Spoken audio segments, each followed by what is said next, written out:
Hey there, it's Nathalie, and I just wanted to hop on here for a minute.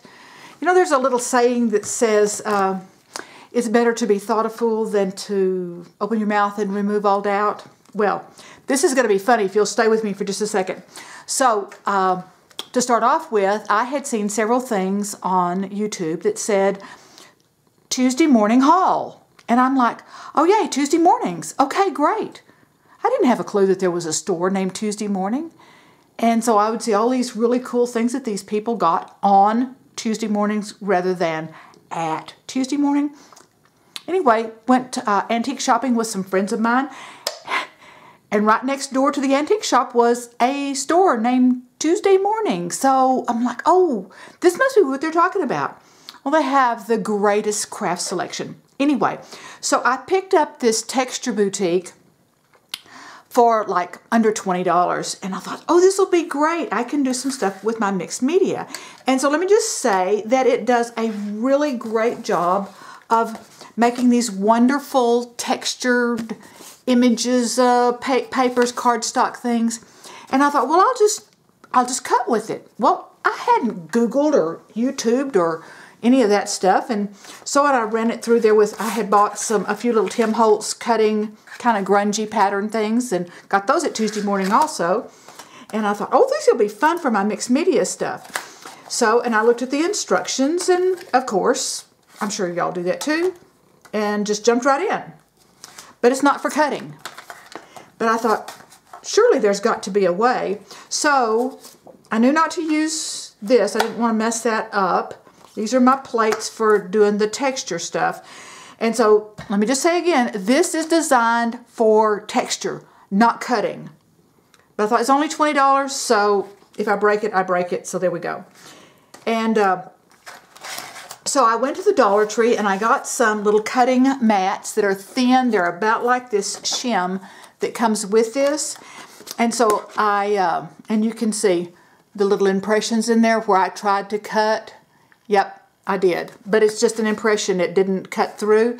And I used the dies, the thin light dies, and some piece of chipboard and these. And so I would build up my texture with my thickness with this. And again, this does really great impressions.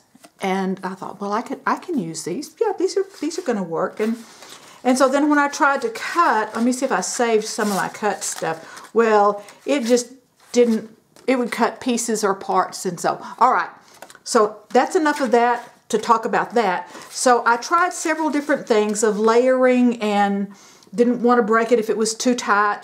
You know, I didn't send it through there because I didn't want to break my little machine to start off with. So I had this really brilliant idea, and I got one of these. It's small. It is 7 by, I think, maybe 6 inches. And you see, I've cut it off. But this is the thing, like, duh. So I marked it, took my little plate, and marked.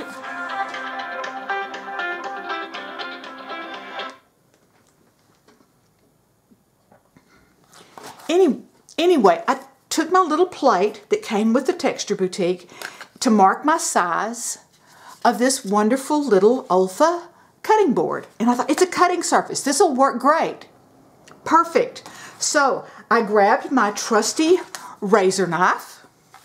And so if you have used this before, you know where I'm going with this. Marked off my edge, and I started to cut. Except that these are designed not to cut. They're made for cutting on and not cutting through so you don't scar they're self-healing. Okay, it's a rotary mat. And I'm like, well, that was dumb. How are you going to cut it? Anyway, to make a long story short, I took it out. I have a bandsaw, had a little blade on it, and I cut on my mark with a bandsaw because it was not going to cut with a razor knife. I'll just save you some headache there. But, so then whenever I put my, let me just show you, we'll just do a little run through here. Put my paper, put my die, And I am going to put one of these on there just to kind of protect this little plate. And I think that's the sandwich that I made. And so I'm just going to wind it through. We'll see what this does. Doesn't feel like it's too thick. I may have to do this again with one more because it's been like a couple of weeks since I did this. And there we go. And what you actually need are the big shots. Okay, it cut through most of them. I'm going to go ahead and put one more of these little cutting mats that I made, a little kind of a shim to give it just a little bit more pressure.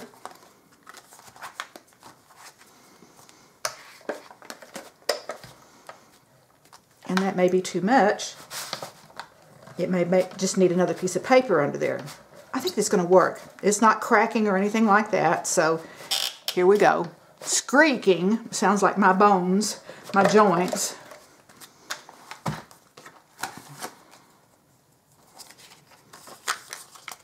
Alrighty, there you go. Isn't that cool?